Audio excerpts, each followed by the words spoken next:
ناظرین، آج کی اس ویڈیو میں ہم بتائیں گے کہ خنزیر کو کیوں ناپاک جانور کہا گیا ہے۔ اکثر ہمارے ذہنوں میں یہ سوال آتا ہے کہ اگر خنزیر اتنا ناپاک جانور ہے تو پھر اللہ تبارک و تعالی نے اس کو کیوں پیدا کیا؟ کون سی ایسی وجہ ہے کہ خنزیر کو مسلمانوں کے لیے حرام کر دیا گیا ہے؟ ہم نے اپنے بڑوں سے یہ بھی سن رکھا ہے کہ خنزیر کا نام لینا بھی گناہ ہے اور اس سے مسلمان کی زبان ناپاک ہو جاتی ہے۔ کیا واقعی زبان ناپاک ہو جاتی ہے اور 40 دن کے لیے مسلمان سے ایمان دور چلا جاتا ہے؟ مغربی دنیا میں کیوں اس جانور سے بے پناہ پیار کیا جاتا ہے؟ یورپی یونین سور کے گوشت سے بنی اشیاء کو عام کرنے کے لیے کیوں تمام ممالک سے معاہدہ کر رہا ہے؟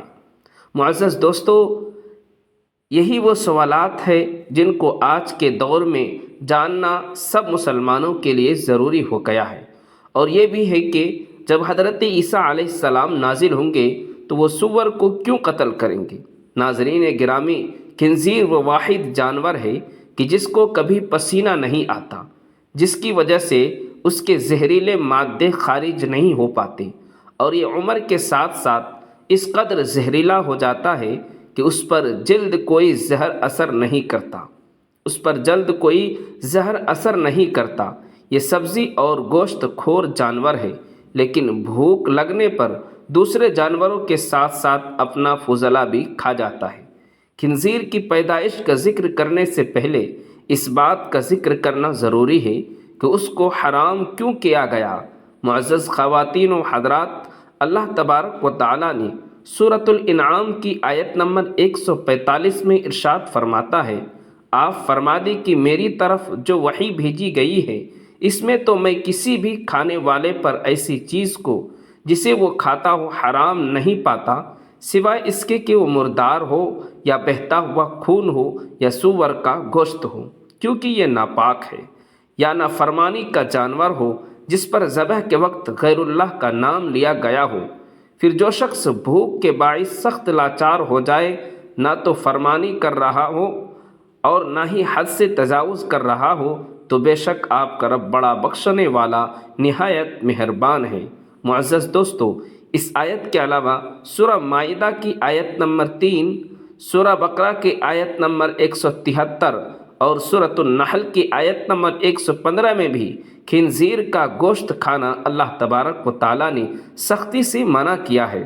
حضرت جابر بن عبداللہ رضی اللہ تعالی عنہ سے ترمذی شریف کی حدیث نمبر 1297 میں کچھ اس طرح روایت ہے کہ حضور پاک صلی اللہ تعالی علیہ وسلم نے ارشاد فرمایا، اللہ عز و جل اور اس کے رسول نے شراب، مردار، خنزیر اور بتوں کی پوجا کو حرام قرار دیا ہے، اور ان کی خرید و فروخت کو بھی حرام قرار دیا ہے۔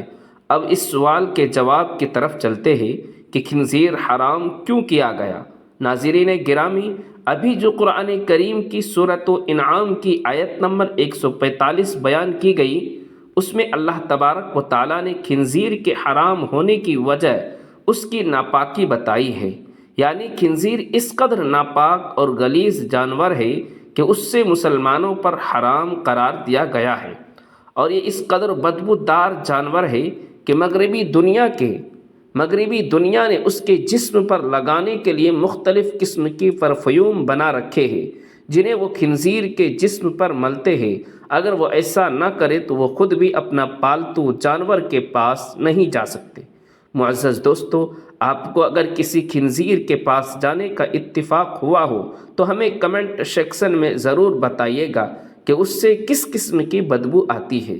معزز دوستو، خنزیر نجس العین ہے۔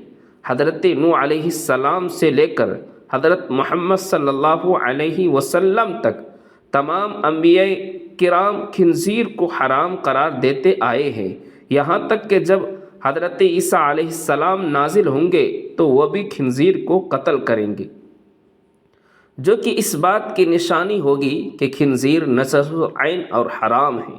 اسی وجہ سے حضرت عیسیٰ علیہ السلام کی خنزیر کو قتل کر کے یہ بتائیں گے کہ یہ حرام جانور ہے۔ خنزیر کے اندر عادات ذمیمہ یعنی بری خصلتیں پائی جاتی ہے، جس کی وجہ سے اس کے کھانے والے کے اندر بھی یہ اثرات منتقل ہوتے ہیں۔ اور یہ آپ خنزیر کھانے والی قوموں میں اچھی طرح ملاحظہ کر سکتے ہیں کہ وہ کیسے بے شرمی کی انتہا کو چھو رہے ہیں۔ معزز دوستو، خنزیر اپنی مادے کے لیے خود دوسرے نر کو پسند کرتا ہے اور ان کو گھیرا کر اپنے مادے کے پاس آتا ہے اور خود ہی ان دونوں کا ملاپ کرواتا ہے۔ یہ دنیا کا واحد جانور ہے جو کہ ہم جنس پرستی کو بہت پسند کرتا ہے۔ انہی عادات اور خصلتوں کی وجہ سے خنزیر کو قرآن پاک میں ناپاک کر کے پکارا گیا، اور یہی وجہ ہے کہ آج خنزیر کو کھانے والوں میں خنزیر کی یہ سب عادتیں عام ہو چکی ہے۔ اسی لیے قرآن و حدیث میں خنزیر سے کسی قسم کا فائدہ اٹھانے سے منع کیا گیا ہے۔ روایات موجود ہے کہ کسی بھی نبی کی امت کے لیے حلال نہیں کیا گیا۔ خنزیر کی پیدائش کے متعلق مشہور روایت، جس کے راوی حضرت ابن عباس رضی اللہ تعالی عنہ ہے، روایت کچھ اس طرح ہے کہ حضرت عیسیٰ علیہ السلام کے حواریوں نہیں جیسے حضرت عیسیٰ علیہ السلام سے درخواست کی، آج کوئی مردہ ایسا زندہ کرے جو حضرت نوح علیہ السلام کے زمانے کا ہو اور وہ ہمیں ان حالات سے آگاہ کرے۔ چنانچہ حضرت عیسیٰ علیہ السلام نے ایک قبر پر لاٹھی ماری، جس میں سے ایک نوجوان زندہ ہو کر بیٹھ گیا۔ وہ شخص کہنے لگا، حضرت نوح علیہ السلام کی کشتی کی لمبائی 1200 گز تھی اور چوڑائی 600 گز تھی، اور اس کی 3 منزلیں تھیں۔ پہلی منزل پر جانور، دوسری منزل پر انسان اور تیسری منزل پر پرندے تھے۔ اب جانوروں نے اپنے فضلے سے پہلی منزل پر اتنا گندہ ڈال دیا کہ بیماریاں پھیلنے کا خدشہ ہو گیا، تو حضرت نوح علیہ السلام اللہ تبارک و تعالیٰ کے حضور سجدہ ریز ہوئے، تو اللہ تبارک و تعالیٰ نے خنزیر نر اور مادہ دونوں کو پیدا فرمایا، جو کہ ہاتھی کے قریب سے نمودار ہوئے۔ وہ جانوروں کا فضلہ اور وہ سب گند جو جانوروں کی وجہ سے پھیلا ہوا تھا کھا گئے، اور وہ سب گندہ انہوں نے ختم کر دیا۔ اس لیے حضرت نوح علیہ السلام وہ پہلے نبی تھے جنہوں نے اس کی پیدائش کے بعد جب دیکھا کہ اپنا اور دوسرے جانوروں کا فضلہ کھا جاتا ہے تو اس کو اپنی شریعت میں حرام قرار دے دیا۔ معزز خواتین و حضرات، اکثر جو ہم اپنے بڑوں سے سنتے ہیں کہ خنزیر یا سور کا نام نہیں لینا چاہیے، اس سے زبان ناپاک ہو جاتی ہے اور 40 دن کے لیے ایمان دور چلا جاتا ہے، یہ سب باتیں بالکل غلط اور من گھڑت باتیں ہیں۔ اس بارے میں ہمیں کوئی حدیث یا مستند روایت نہیں ملتی۔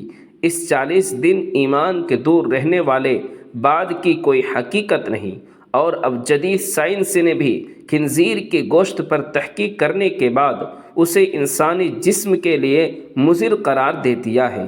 بے شک اللہ تعالیٰ خنزیر ہمارے لیے حرام قرار دیا ہے۔ بے شک اللہ تعالیٰ نے خنزیر ہمارے لیے حرام قرار دیا ہے، اور یہی ہمارے لیے حتمی فیصلہ ہونا چاہیے۔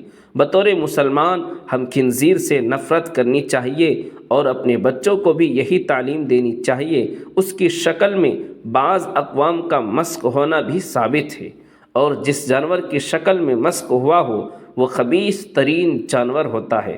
اب ذرا اس بات پر غور کریں کہ جب حضرت آدم علیہ السلام کو اللہ تبارک و تعالیٰ نے جنت سے نکالا تو اس کی وجہ صرف یہی تھی کہ انہوں نے شیطان کے بہکاوے میں آ کر اللہ تبارک و تعالیٰ کے حرام کردہ درخت کا پھل کھایا تھا۔ ہمیں اس درخت کی حرمت کے متعلق کوئی وجہ معلوم نہیں، اور نہ ہی آدم علیہ السلام کو اس درخت سے ممانعت کی وجہ معلوم کرنے کی کوئی ضرورت تھی، بلکہ اللہ تبارک و تعالیٰ کا منع کر دینا ہی ان کے لیے کافی تھا۔ بالکل اسی طرح ہمارے لیے اور دیگر تمام مومنوں کے لیے اتنا ہی کافی ہے کہ اللہ تبارک و تعالیٰ نے خنزیر کو حرام قرار دیا ہے۔ قرآن پاک میں ارشاد باری تعالیٰ ہے، اور نہ کسی مومن مرد کو یہ حق حاصل ہے، اور نہ کسی مومن عورت کو کہ جب اللہ تبارک و تعالی اور اس کا رسول صلی اللہ علیہ وسلم کسی کام کا فیصلہ یا حکم فرما دے تو ان کے لیے اپنے اس کام میں کرنے یا نہ کرنے کا کوئی اختیار ہو، اور جو شخص اللہ اور اس کے رسول صلی اللہ علیہ وسلم کی نافرمانی کرتا ہے تو وہ یقیناً کھلی گمراہی میں بھٹک گیا۔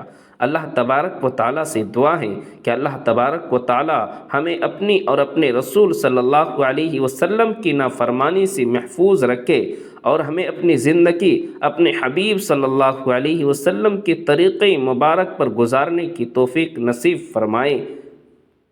دوستو، ابھی تک اگر آپ نے چینل کو سبسکرائب نہیں کیا ہے، برائے مہربانی چینل کو ضرور سبسکرائب کیجیے، لائک اور شیئر کیجیے۔